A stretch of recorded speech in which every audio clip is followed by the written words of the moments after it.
People are going to be tracked from the cradle to the grave with microchip implants that digitally store everything there is to know about them, including their finances and their ability to make transactions.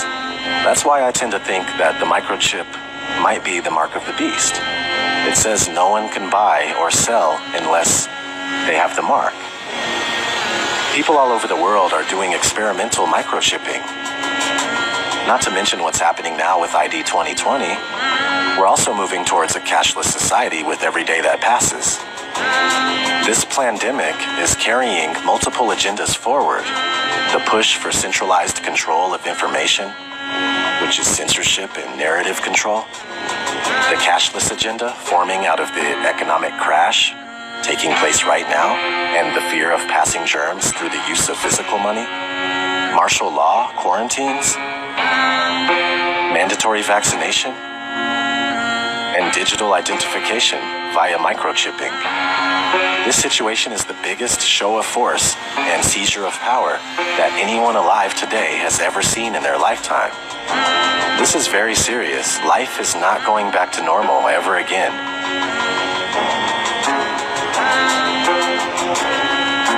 It truly is the end of the world as we know it. We need to take a stand.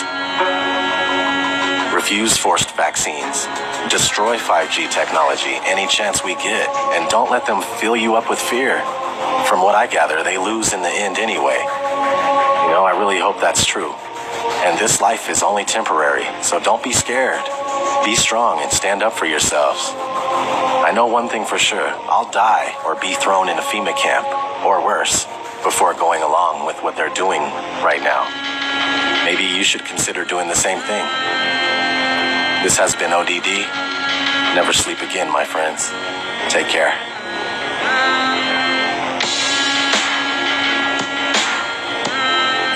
So this is where the microchip implant story begins.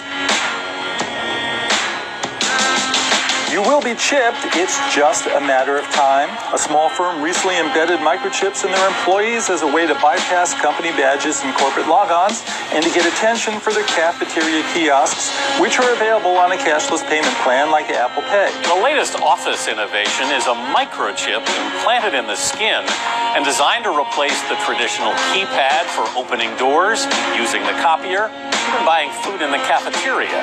Employees at a vending company are going from the assembly line to front of the pack to get microchipped. Do you think this is the future? It is the future, and we look at this as being responsible. The implant, which has been FDA approved, is the size of a grain of rice and is injected under the skin between the thumb and index finger by a licensed piercer.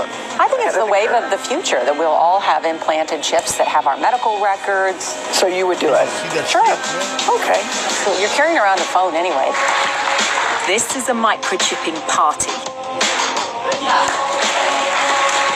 Hannah's getting an electronic chip implanted into her hand.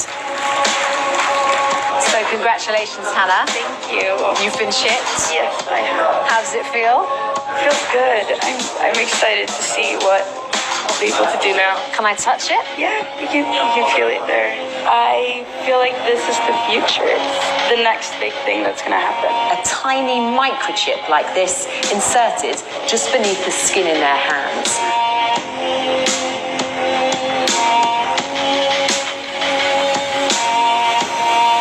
This technology will, one day, change the way we live. But in the future, we will all be chipped. In Sweden, the microchips are already here. The microchip implants use the same technology that's in contactless credit cards, which have made cash pretty much obsolete in Sweden. No cash. Is a cashless society inevitable? How long will it take before we're cashless? Many countries are fast moving towards a cashless society. Between 2000 and 2015, non-cash payments in the U.S. grew by almost 400%. Venmo, the mobile app where people can pay each other on a smartphone, now processes $2 billion a month. This year, Apple added similar payment capabilities in iMessage. These free services are so popular, 30 major banks recently launched a competing product called Zelle. It would be better if we were more like Sweden, where cash has nearly been phased out. And the U.S. will get there too in another 5 or 10 years. There's no question that cash, is in its last era. China's cashless revolution has happened in just 3 years. In order to avoid the risk of transmission through physical handling of money, we encourage the use of cashless transactions, such as mobile money, M-Pesa and otherwise, and credit cards.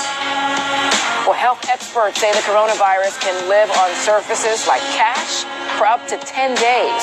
That has many people worried about shopping and other everyday tasks. The standard narrative in society is that cashlessness, quote-unquote cashlessness, is a sort of organic process just percolating from the bottom up.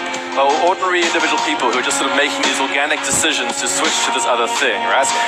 Now this is pure, if you want to, this is a pure, to put it crudely, capitalist ideology, corporate capitalist ideology, where essentially you always want to focus attention on the small person in society, quote unquote, the consumer, all right? The sort of like random person who wanders around in markets, who apparently controls what's going on in the world, all right? Of course, if you actually go and ask any person in society, how much agency do you believe that you had in the emergence of this technology? Almost nobody believes they had anything to do with the emergence of the technology, all right? What actually happens is that large-scale institutions push the stuff onto you for various commercial reasons and various other reasons. And the large-scale institutions love to disguise themselves and just never talk about themselves as if they're just not there, all right? So the story about the war on cash is a bunch of us who are trying to say, actually, over the last few decades, large-scale institutions, banks, payments companies, governments, have all been actively eroding the cash system to slowly make it more and more likely that you're going to, quote-unquote, choose to go to the digital systems, okay? Now, you might believe that you're choosing this, but actually the whole environment is being structured in a way that makes you more and more likely to do it. The biblical entry point for any discussion of the one world economic system, a cashless society, an end-time prophecy, is Revelation 13, 16 to 18. He causes all, the small and the great, the rich and the poor, the freemen and the slaves, to be given a mark on their right hand or on their forehead. He provides that no one should be able to buy or to sell except the one who has the mark, either the name of the beast or the number of his name. Here is wisdom. Let him who has understanding calculate the number of the beast. For the number is that of a man, and his number is 666. The Bible clearly links the global mark of the beast system with the emergence of a cashless society. One world government, a new global economy ruled by one man is coming. The banking overlord is coming. And he'll have a solution that everyone will indeed, quote, bow down to, end quote, and he's called Antichrist. And he will have his mark. He will do this for increased control of commerce. It will be perfect and complete control. His economic policy